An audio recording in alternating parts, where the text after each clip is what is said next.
হরে কৃষ্ণ। সকলকে ধন্যবাদ। সুন্দর একটি প্রশ্ন আজ পেলাম, তো প্রশ্নটির উত্তর আপনাদের মধ্যে শেয়ার করতে চাই।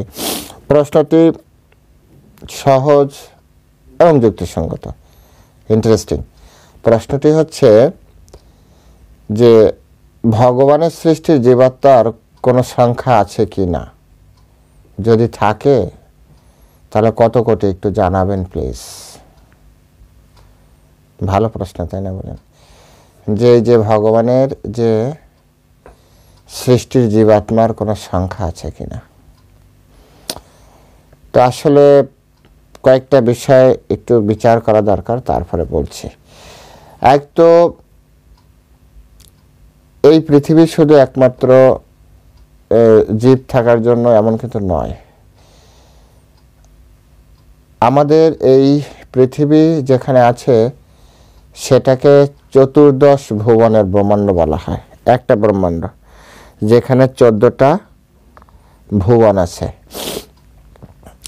14টা ভুবন মানে বুঝতে পেরেছেন?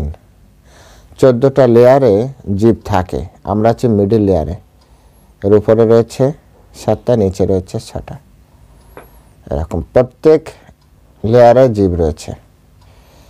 এবার আমাদের পৃথিবীটা যে লেয়ারে আছে, মিডল লেয়ারে, সেখানে আবার সপ্তদ্বীপ, 7টা দ্বীপ আছে। তার ভিতরে আমরা আছি জম্বু দ্বীপের ভিতরে।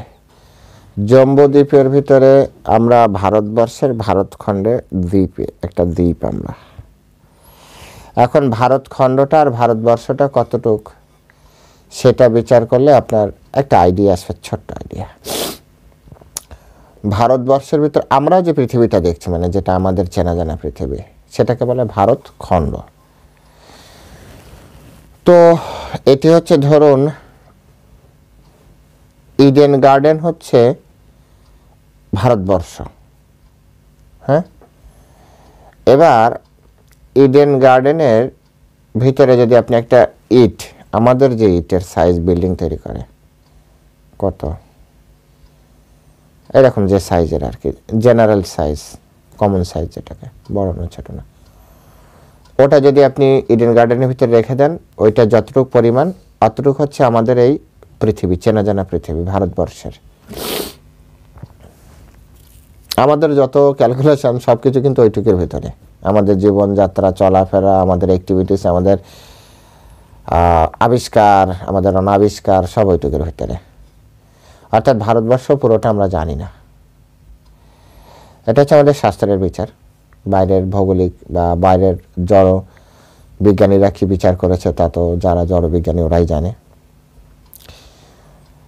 এখন কথা হচ্ছে যে এরকম, এটা গেল একটা, এরকম অনন্ত কোটি ব্রহ্মাণ্ড আছে, জড় ব্রহ্মাণ্ড। তারপরে জড় ব্রহ্মাণ্ডকে, যা জড় ব্রহ্মাণ্ড, তা চিৎ ব্রহ্মাণ্ডের 1/3, মানে হচ্ছে 3 ভাগের 1 ভাগ হচ্ছে জড় ব্রহ্মাণ্ড। তো জড় ব্রহ্মাণ্ড হচ্ছে এরকম অনন্ত কোটি। তাহলে চিৎ ব্রহ্মাণ্ড কত বড়, সেখানেও সব জীবাত্মা রয়েছে।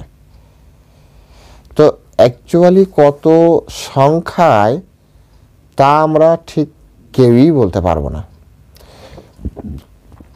বিষয়টাকে পরিষ্কার করার জন্য এভাবে বলা যেতে পারে, সূর্য রশ্মি থেকে, সূর্য গোলক থেকে সূর্য রশ্মি আসছে, কত রশ্মি যে ঢুকছে এর কোয়ান্টিটি গণনা করা আসলে কঠিন আছে। এটা আমাদেরকে বুঝতে হবে। তবে আমাদের শাস্ত্রে একটা বিচার দিয়েছে, ক্ষুদ্র বিচার, যেটা আমাদের পৃথিবীর মানুষের জন্য এইটুকু জ্ঞান থাকলেই যথেষ্ট। সেটি হচ্ছে আমাদের এই ব্রহ্মাণ্ডের বিশেষ সমস্ত শরীর তৈরি করেন জীবাত্মা থাকার জন্য, যে শরীর, এই যেমন মানুষের শরীর, পাখির শরীর, এই যে শরীর তৈরি করেন, এই শরীর তৈরি করেন হচ্ছে ব্রহ্মাজি। তো ব্রহ্মাজি যে শরীরের যে শেপ তৈরি করেছেন, এর একটা সংখ্যা আছে, চতুর্মুখ ব্রহ্মা, সেটা আমরা আপনাকে বলতে পারি।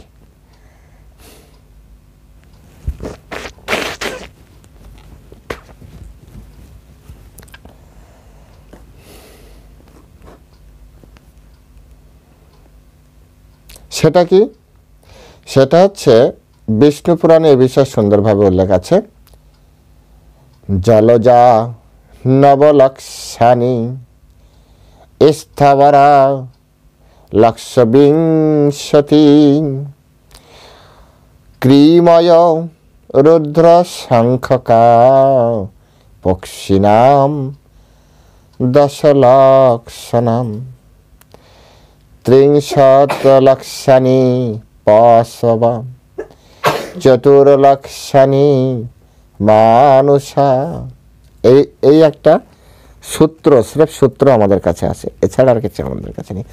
যেটার বাংলা যদি এই সংস্কৃত শ্লোকের বাংলা যদি বলা হয় তাহলে বলা হয় যে 9 লক্ষ রকমের জলজ প্রাণী আছে। আমি জানি না আমাদের জীববিজ্ঞানে কত লক্ষ প্রাণী, জলজ প্রাণীর নাম লেখা আছে, কিন্তু আমাদের বিষ্ণু পুরাণে বলছে 9 লক্ষ জলজ প্রাণী আছে। আমাদের এই ব্রহ্মাণ্ডের হিসাব, কিন্তু সব যে আবার আমাদের এই পৃথিবীর ভিতরে থাকবে এমন কিন্তু না, ঠিক আছে? যেমন দেবতাদের একটা শরীর আছে, দেবতাদের শরীর কিন্তু আমাদের এই পৃথিবীর ভিতরে দেবতারা নেই, কিন্তু ওরাও কিন্তু গণনার ভিতরে থাকবে। তারপরে আছে কি 20 লক্ষ রকমের বৃক্ষ, 20 লক্ষ প্রজাতির বৃক্ষ আছে। তারপরে আপনার রয়েছে কৃমি কীট, সরীসৃপ, এই টাইপের আর কি।